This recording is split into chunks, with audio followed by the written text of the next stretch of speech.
Lord, salamat at ginising mo ako sa araw na ito. Lord, I thank you for this brand new day. Thank you for waking me up. Salamat at nagising ako, Panginoon. Maraming salamat sa napakagandang gising ko na ito. Tatanggapin ko po ito as another form of blessing. Humihingi po ako ng patawad, Lord, dahil minsan hindi ko nakikita ang kagandahan ng umaga at araw.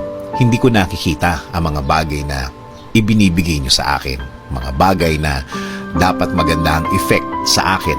Since na sa problema ako nakatingin, hindi ko po ito lahat nakikita. Kaya ngayon, Lord, mas magkukonsentrate ako sa mga biyaya niyo sa akin. Mas ibubukas ko ang aking mga mata, ang aking puso, ang aking isip. Mas hahanapin ko ang kagandahan ng araw at kagandahan ng sitwasyon.